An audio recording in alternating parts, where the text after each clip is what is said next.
The news radar में आप सभी का स्वागत है। मैं हूं मुनीश सूद और आज हमारे साथ हैं मंडी संसदीय क्षेत्र के रिटर्निंग ऑफिसर अपूर्व देवगन।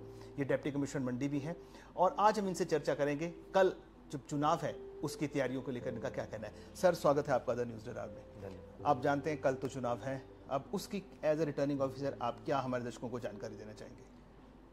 कल सबसे सर्वप्रथम वोट देने ज़रूर जाइएगा। बहुत मेहनत की है सारे टीम ने, जो सारे ज़िलों की टीम है जो इस कॉन्स्टिट्यूएंसी का भाग है, और जो पोलिंग पर्सनल वहाँ पे गए हैं ड्यूटी अपनी निभाने, जो कि ना ही इस राज्य के हैं, राज्य के बाहर से भी ड्यूटी करने आए हैं लोग, खासकर पुलिसकर्मी।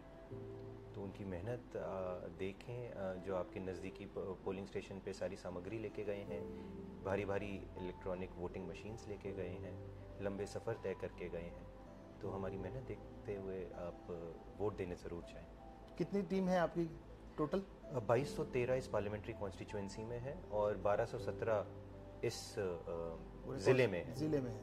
तो पूरी कॉन्स्टिट्यूएंसी में अगर हम बात करें तो कितने पोलिंग स्टेशन हैं हमारे? 2213 है और उसमें सारी टीम जो है वो रवाना हो चुकी है। Everything is ready. सारी टीम्स रवाना हो गई हैं। कुछ P-1 यानी कि आज कुछ रवाना होती हैं, कुछ टीम्स वो भी अभी रवाना हो गई होंगी। तो कल के लिए कितने बजे से चुनाव वोटिंग शुरू हो जाएगी और कब तक जारी रहेगी? ये जो पोलिंग है कल की डेट में 7 बजे से चालू हो जाएगी और शाम को 6 बजे तक रहेगी। और अब कुछ जैसे पुलिसकर्मी कितने इन्वॉल्व हैं इस बार? अगर हम सारे मतदान केंद्रों की बात करें तो इसमें हर पोलिंग स्टेशन पे 2-2 पुलिसकर्मी नियुक्त होते हैं, और बाकी जितने हमारे सेंट्रल आर्म पुलिस फोर्स के बल आए हैं यहाँ पे, कंपनीज आई हैं, और साथ में स्टेट आर्म पुलिस की भी फोर्स है, साथ में बाहरी राज्यों की भी पुलिस फोर्स आई है। तो वो हमारे लॉ एंड ऑर्डर को बनाए रखने में और साथ में हमारे स्ट्रॉन्ग रूम्स की तैनाती के लिए नियुक्त किए गए हैं। तो कितने सेंसिटिव पोलिंग बूथ्स कितने हैं हमारे टोटल संसदीय क्षेत्र में? अगर हम मंडी ज़िले की बात करें, यहाँ पे 16 क्रिटिकल पोलिंग स्टेशंस हैं, परंतु हमारा केवल यही मापदंड नहीं रहता है कि हम उनकी मॉनिटरिंग कैसे कर रहे हैं। ये जो क्रिटिकल पोलिंग स्टेशंस हैं इनमें हमें वेबकास्टिंग की के पोलिंग प्रोसेस है वो इलेक्शन कमीशन की निगरानी में रहे, और माइक्रो ऑब्जर्वर्स भी स्थापित किए जा रहे हैं। तो केवल इन क्रिटिकल पोलिंग स्टेशंस पे ही नहीं माइक्रो ऑब्जर्वर्स स्थापित किए जा रहे हैं, वो अन्य भी जो दूर दराज के कई पोलिंग स्टेशंस हैं, जैसे बरमौर पांगी क्षेत्र में, तो उसमें दूर दराज क्षेत्रों वाले में भी माइक्रो ऑब्जर्वर्स स्थापित किए जा रहे हैं। हमारा जो हाईएस्ट पोलिंग बूथ है वहाँ पे भी मुझे लगता है कि अब तो सब कुछ पहुँच गया होगा। कितने highest polling booth in Mandi parliamentary constituency? Tashigang है स्पीति क्षेत्र में, लाहौल स्पीति जिले में। और ये सारे के सारे हमारे मोबाइल कनेक्टिविटी सब में है? हमारे कुछ शैडो एरियाज में पोलिंग स्टेशंस रहते हैं, और जैसे मंडी ज़िले का मैं एक उदाहरण दूं तो हमारे यहाँ पे 11 पोलिंग स्टेशंस ऐसे हैं जहाँ पे मोबाइल कनेक्टिविटी पुअर है, ज़रूर है वहाँ पे, पर पुअर है।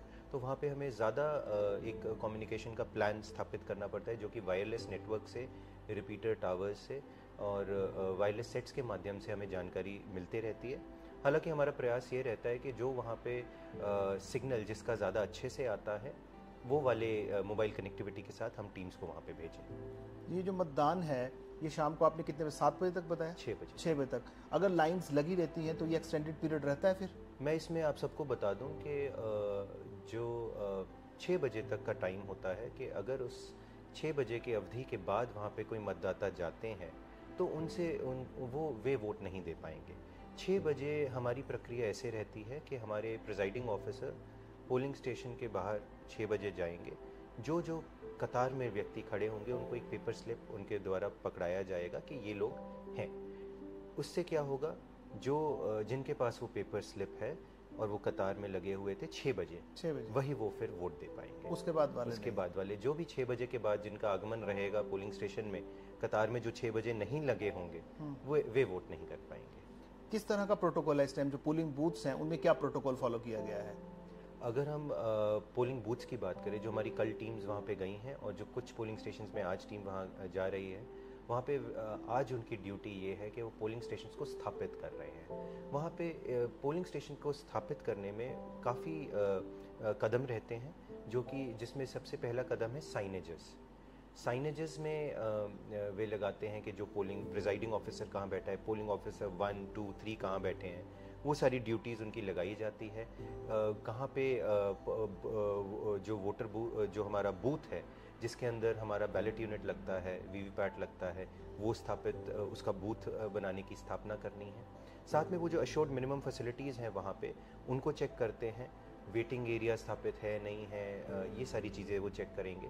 साथ में 100 मीटर के दायरे में वो देखेंगे कोई चुनाव की सामग्री तो नहीं लगी हुई है, वो उसको उतारेंगे। तो ऐसे हमारी एक प्रोटोकॉल और एक प्रक्रिया रहती है। और पार्टी के लोग जो जितने भी पॉलिटिकल पार्टीज के जो कैंडिडेट्स हैं, कुछ मेंबर्स हैं, उनको अलाउड होता है अंदर, या कितने एरिया के बाहर ही वो बैठ सकते हैं? देखिए, या ऑब्जर्वर उनकी तरफ से भी कोई बैठता है अंदर बूथ पे? ये सिर्फ पोलिंग वाले दिन होगा।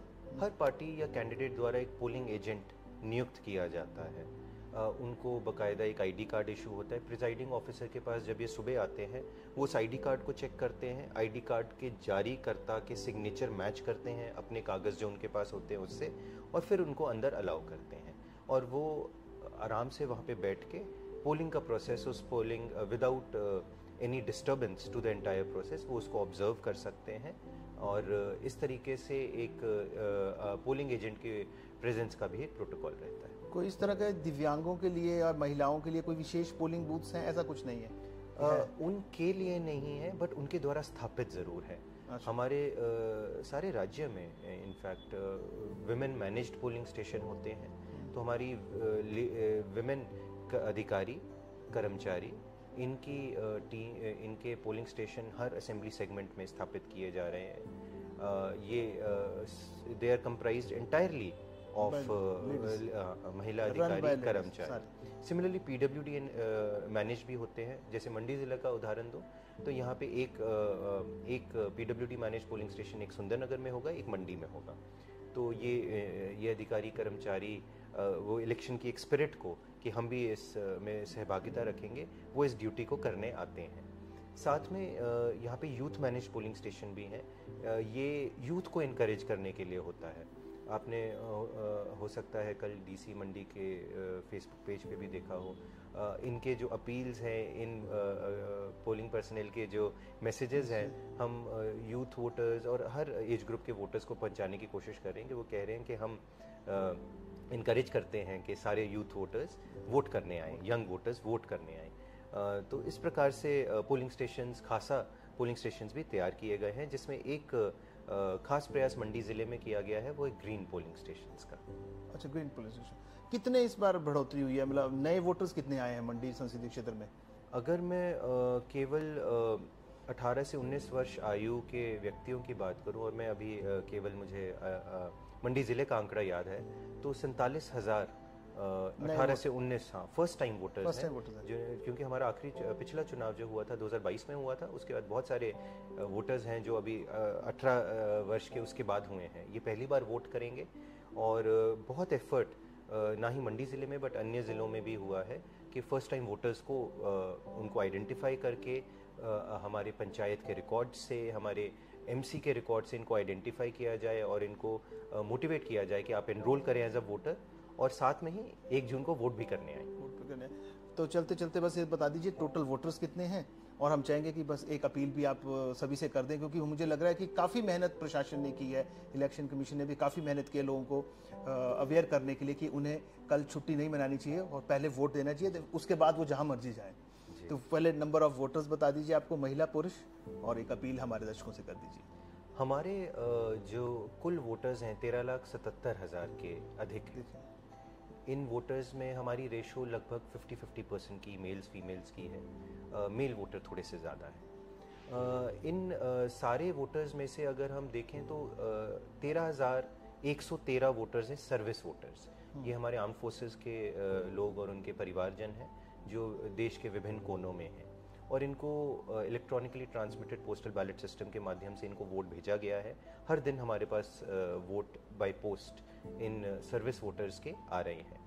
मेरा पहली अपील तो मेरी इन सर्विस वोटर्स से है कि यदि वे आपके चैनल का ये टेलीकास्ट देख रहे हैं तो सर्विस वोटर्स के पास आपके रिकॉर्ड ऑफिसर के माध्यम से वोट्स आई हुई हैं, जितने भी आर्म फोर्सेस के अधिकारी कर्मचारी, अगर आप मंडी पार्लियामेंट्री कॉन्स्टिट्यूएंसी के मतदाता हैं या किसी भी अन्य कॉन्स्टिट्यूएंसी के मतदाता हैं जिनका 7वें फेज़ में इलेक्शन हो रहा है, आप बिना किसी विलंब के अपना वोट ज़रूर बाय पोस्ट भेज दें, क्योंकि 4 तारीख को हमारा काउंटिंग शुरू होगा सुबह 8 बजे।